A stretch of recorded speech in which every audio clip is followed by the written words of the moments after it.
Buenas noches, hermanos míos, que Dios les continúe bendiciendo en esta hermosa noche que compartimos juntos a través de este Meet o en Google Meet. Mire, hermano, vamos a terminar y cerrar esta sesión acerca de la adoración, que como hemos dicho, tenemos un hermoso privilegio los hijos de los hombres en adorar a Dios por reconocer que nosotros mismos somos la obra de su creación y porque Él mismo nos ha redimido para que podamos verle cara a cara y contemplar la dignidad de su gloria, honra y poder en los cielos como se encuentra revelado en Apocalipsis 4, que fue el estudio anterior que dimos cuando hablamos de la adoración celestial. Permítame orar antes entonces de iniciar este pasaje, este estudio muy hermoso que queremos entonces compartir en este momento. Señor, hoy te damos las gracias, Señor, por el privilegio que nos das de compartir estas palabras tan hermosas, Señor, que aparece en las Escrituras. Te pido, Señor, que me dé sabiduría e inteligencia para poder compartir y para con denuedo, Señor, esto para que sea para honra y gloria de tu nombre y también para edificación de los oyentes y de mis hermanos que están aquí hoy congregados. En el nombre de Cristo Jesús te lo pido. Amén. Bueno, hermanos, podemos decir que la adoración consiste en conferir un valor elevado a alguna persona u objeto por encima de otro ser. Esto nos hace recordar que antes de la predicación de las buenas nuevas de nuestro amado Señor Jesucristo, Dios mismo pasó por alto la ignorancia de los hombres que rendían adoración a dioses hechos de oro o de plata o de piedra, esculturas de arte e imaginación de hombres. Leamos Hechos de los Apóstoles, capítulo 17, el verso 29 al 31. Y dice el apóstol Pablo: siendo pues linaje de Dios, no debemos pensar que la divinidad sea semejante a oro o plata o piedra o escultura de arte y de imaginación de hombre. Pero Dios, habiendo pasado por alto los tiempos de la ignorancia, ahora manda a todos los hombres que se arrepientan. Y dice, por cuanto ha establecido un día en el cual juzgará al mundo con justicia por aquel varón a quien designó, dando fe con haberle levantado de los muertos. Es lamentable que en estos tiempos aún exista personas que adoren las cosas que no saben. Estrellas de cine, cantantes, atletas, futbolistas o hasta un héroe o heroína que se presenta en una película una serie de televisión. Eso lo estiman como valioso. Otros adoran una carrera o alguna profesión que estén ejerciendo o que quisieran ejercer. Sin embargo, adorar a Dios es conferirle a Él o darle un valor más elevado que a ninguna otra cosa que en esta vida usted tenga o pueda ver. Es por eso que cuando yo me convertí al Señor, he cuidado de usar esta palabra, adorar, solamente cuando me refiero al Señor y Dios nuestro. Precisamente esto es debido a que es muy usual al ver que el uso de esta palabra de forma irreverente o muy poco sin significado, sin tener el concepto claro. En algunas personas cuando, por ejemplo, hay una estimación por encima de otras.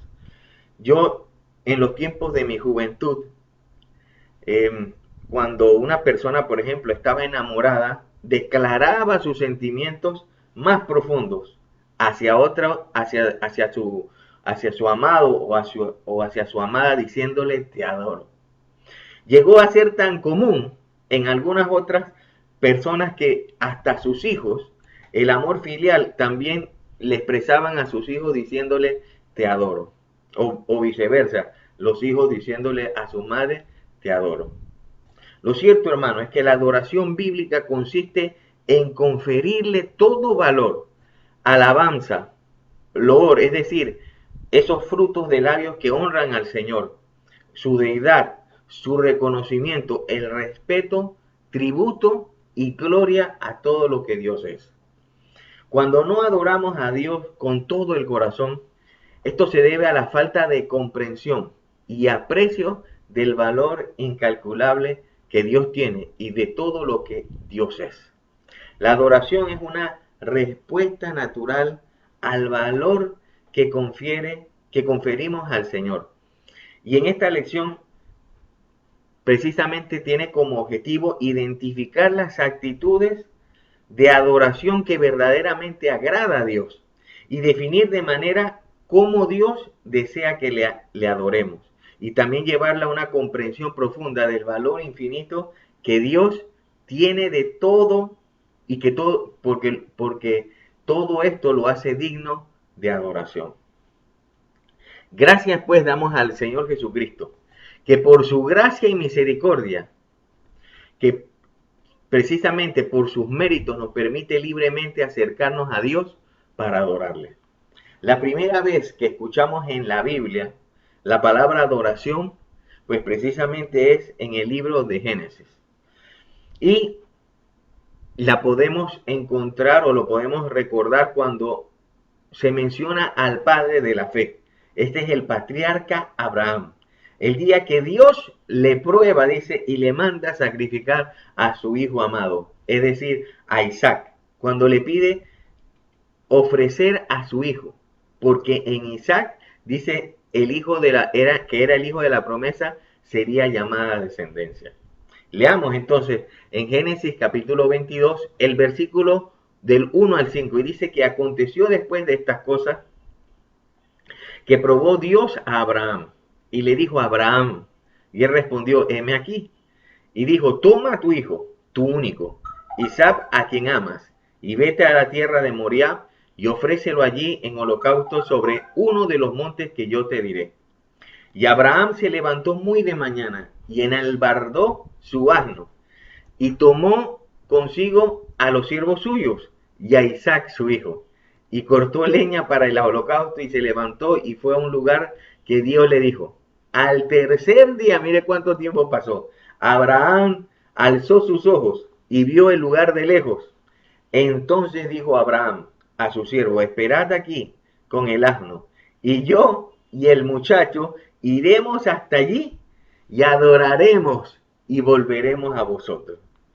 La adoración se manifiesta en Abraham por el completo sometimiento a Dios, dándole el valor más elevado por encima de toda cosa que Abraham amaba.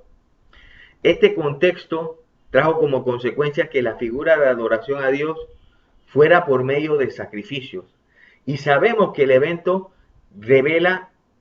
revela al Padre de la fe como si fuera el tipo o la redención de nuestro Señor, del Mesías, cuando el Cordero fue, dice, le fue dado a Abraham para que lo sacrificara en vez de su hijo. Es por eso que por medio de Moisés se ordenó el culto a Dios de esta manera. Y Jesús tuvo una intervención muy interesante, que es el pasaje guía que queremos estudiar, con una mujer samaritana. Y habló de este tema tan importante. Vamos a leerlo pues en San Juan capítulo 4. Vamos a leer el versículo 20 que dice, nuestros padres adoraron en este monte, y vosotros decís que en Jerusalén es el lugar donde se debe adorar. Jesús entonces le dijo, mujer, créeme, que la hora viene cuando ni en este monte ni en Jerusalén adoraréis al Padre. Vosotros adoráis lo que no sabéis, nosotros adoramos lo que sabemos, porque la salvación viene de los judíos. Leyendo estos primeros versículos se desprende una pregunta que es obvia. Pues, ¿cuál es entonces el lugar donde se debe adorar? Y es importante señalar que la mujer que está hablando con el Señor es samaritana, es decir, una ciudad que fue edificada por los reyes de Israel, que difiere del reino de Judá, el cual fue dividido por los pecados del rey Salomón.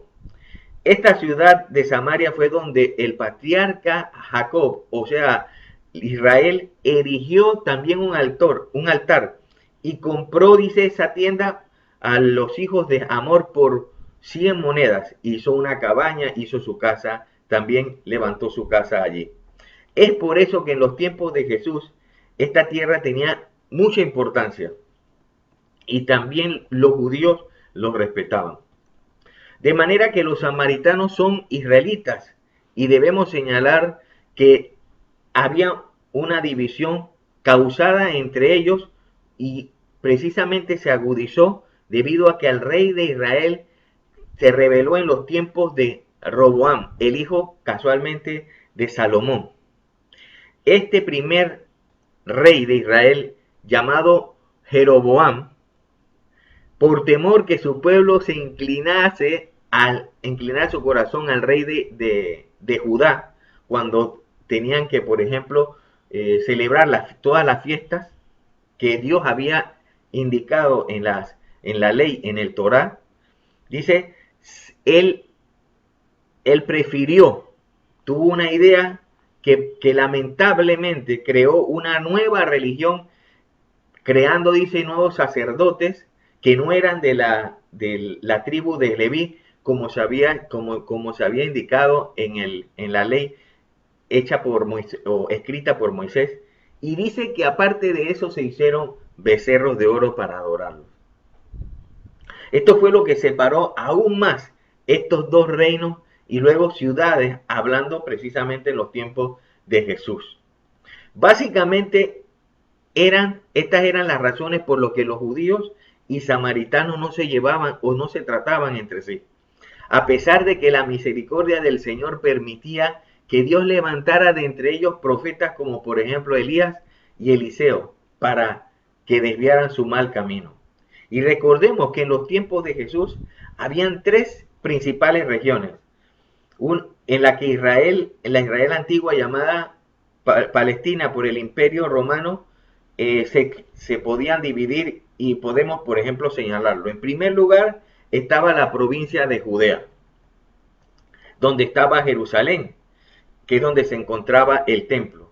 Betania, que fue el lugar donde el Señor ascendió al cielo, y por ejemplo también se encuentra Emaús y Belén, que es donde nació nuestro Señor Jesucristo. La segunda región, que es la que queremos también denotar, es Samaria, que aunque se consideran hijos de Jacob o hijos de Israel, por su religión practicante diferían de las enseñanzas de los judíos, que se sometían precisamente a las enseñanzas de Moisés. Y ellos mismos dicen que eran considerados para ellos como si fueran paganos. Por último, entonces, está la región de Galilea, que es donde se crió nuestro Señor Jesucristo, específicamente en Nazaret. Capernaum, por ejemplo, también está en Galilea, donde conoció a sus discípulos que eran pescadores. Betsaida, y también hay otros lugares mencionados en Galilea. En el caso de los habitantes de Judea, no tenían ningún inconveniente para tratarse con los samaritanos porque no tenían ningún tipo de relación. Así que no podíamos decir que un judío y un samaritano no se trataba porque sencillamente no tenían por qué visitarse mutuamente.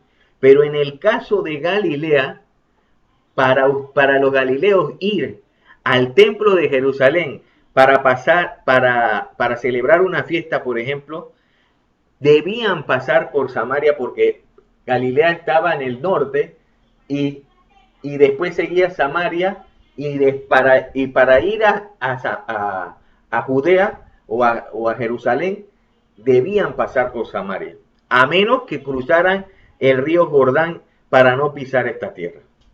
De hecho, Jesús le pidió a sus discípulos que en su primera misión apostólica no entraran en casa de samaritanos. Ahora Jesús se está acercando entonces a los samaritanos como muestra de un vínculo familiar.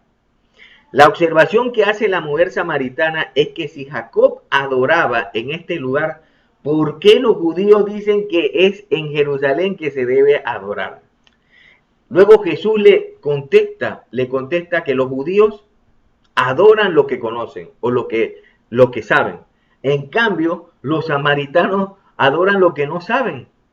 Fíjese que yo he leído este pasaje muchas veces y ahora veo desde una manera que realmente nunca lo había visto.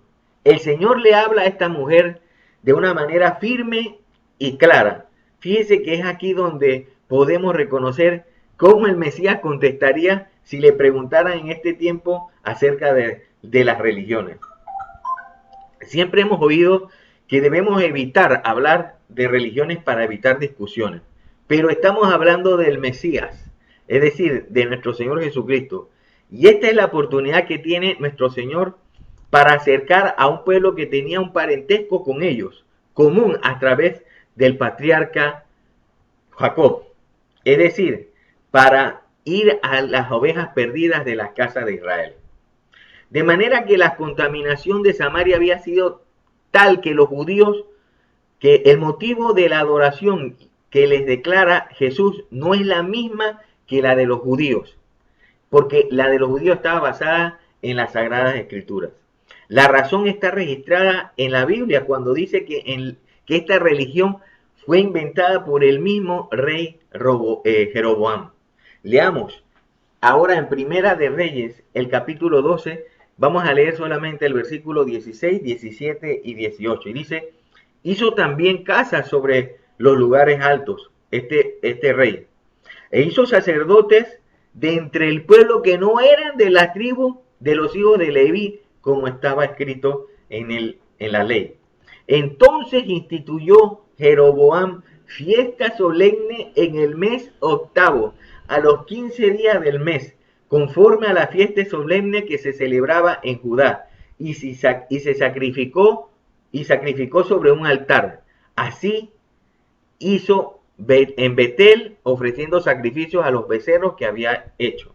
Y ordenó también en Betel sacerdotes para los lugares altos que él había fabricado. Dice, sacrificó pues sobre el altar que él había hecho en Betel a los 15 días del mes octavo, en el mes que él había inventado en su propio corazón, e hizo fiesta a los hijos de Israel, y subió al altar para quemar incienso. ¿Lo vio? Dice que este rey fue capaz de inventar una religión y contaminó a todo el pueblo de Samaria. El Señor enfoca la verdadera adoración en que no puede estar basado en conocer el lugar donde se debe adorar, sino a quién se debe adorar. Y yo he escuchado a personas que me han dicho, por ejemplo, que cuando han entrado a un templo o a algún lugar en especial, han sentido una corriente eléctrica en su cuerpo, que las personas que los escuchan pues pueden pensar, ahí debe estar Dios.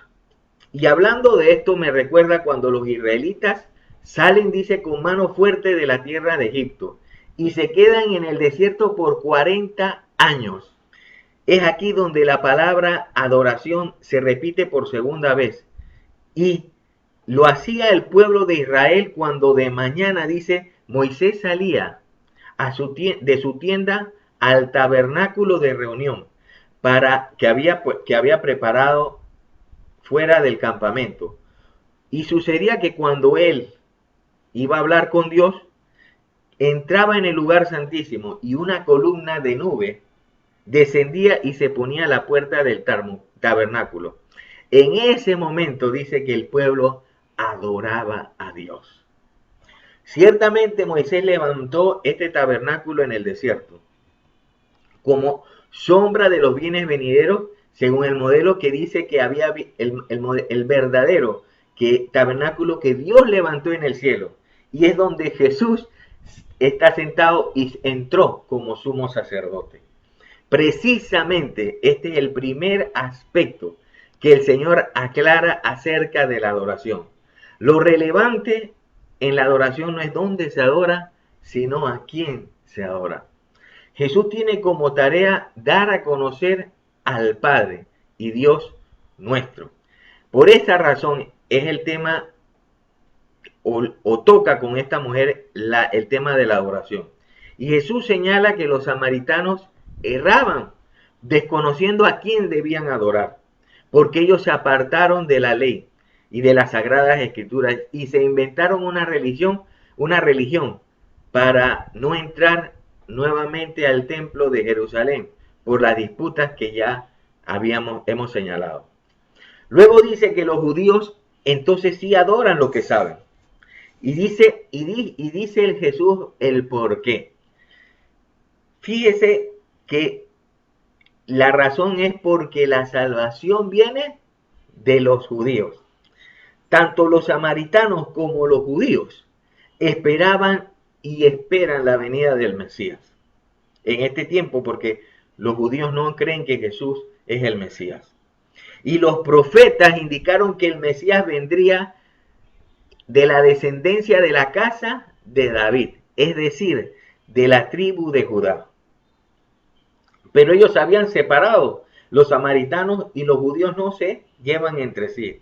Y el Mesías viene de los judíos y era la razón más importante para que entre los samaritanos y judíos se perdiera esta enemistad y celos que habían entre ellos.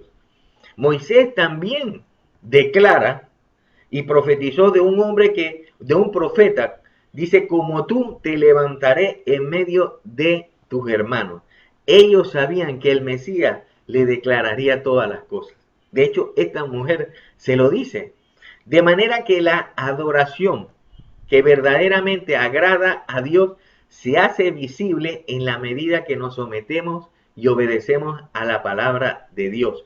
De la misma manera como aprendemos que nuestro propio Mesías, nuestro Señor Jesucristo, en los tiempos de su carne, se sometió a Dios en todo. Siguiendo entonces con el pasaje guía, en el Evangelio según San Juan, vamos a leer entonces el capítulo 4, el versículo que sigue, el 23 y 24. Y dice que Jesús le dice entonces, mas la hora viene, y ahora es, cuando los verdaderos adoradores adorarán al Padre en espíritu y en verdad. Porque también el Padre, tales adoradores, busca que le adoren.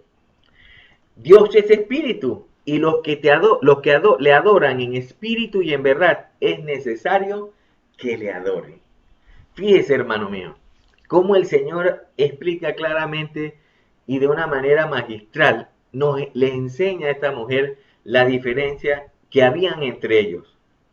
Adorar a Dios entonces en espíritu va más allá de toda acción o manifestación exterior, es decir, más allá de alguna postura corporal, porque precisamente en el Antiguo Testamento la adoración incluía la idea de inclinarse y postrarse como objeto o a la persona que precisamente se le adoraba. Jesús habla de una nueva era de adorar a Dios en espíritu, lo cual es un encuentro con Dios que emana desde lo interior de cada persona. Y le dice a esta mujer, Dios es espíritu, porque ellos adoraban imágenes. Entonces es necesario señalar que Dios busca adoradores que verdaderamente le adoren en espíritu y en verdad. Esto quiere decir que Dios sabe quiénes son los verdaderos adoradores y también los falsos adoradores. Es por esta razón que Jesús declara que la verdadera adoración no puede estar basada en una postura física o una repetición de palabras escogidas para Dios, sin entender ni creer verdaderamente en la esencia espiritual que estamos alabando o adorando. Jesús repitió a los judíos que una palabra profética en sus tiempos y basada en el profeta Isaías, cuando dice, porque este pueblo se acerca a mí con su boca y con sus labios me honra, pero su corazón está lejos de mí. Y su temor de mí no es más que un mandamiento de hombres que les ha sido enseñado. Este es el último aspecto que produce la adoración en nosotros. Amar la misericordia. Porque el verdadero adorador reconoce que acercarse a Dios, o más bien que Dios se acerque a nosotros hasta el punto que nos busque, es un acto de misericordia de parte de Dios que nosotros no nos merecemos. Y es precisamente la misericordia de Dios que nos permitió que esta mujer samaritana viera al Mesías, hablara con él y hasta le pidiera agua de tomar. Y recordemos que esta mujer no se atrevía ni siquiera a recoger agua a la hora que todo o que normalmente todas las personas iban, porque era considerada una mujer pecadora. Y fíjese la actitud humilde que esta actitud humilde en reconocer que era pecadora fue la que permitió que pudiera hablar con Jesús y encontrar al Mesías. Seguramente Jesús también le pedirá a usted algo que usted pueda darle o ofrecerle como prueba que usted verdaderamente lo adora. Y la hora es cuando puede honrarlo con su tiempo, sus finanzas, sus talentos, capacidades o habilidades. Recuerde que Jesús también repitió las palabras proféticas de Oseas en los tiempos de su carne cuando dijo, mirad qué significa misericordia quiero y no sacrificio. Por lo tanto, hermanos, la misericordia debe producir que cuando adoremos a Dios, queramos ponernos a cuenta con Él, reconciliarnos con todo lo que hemos ofendido, o más bien con los que nos han ofendido. Y estoy seguro que este es el día en que va a ocurrir esto.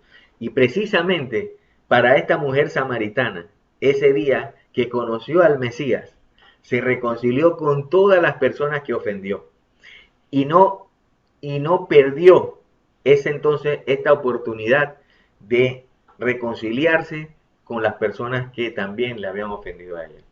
Así que, hermano, en esta noche espero que sea también un motivo para que usted pueda reconciliarse con su ser querido o con la persona que usted que le ha ofendido o que usted ha ofendido.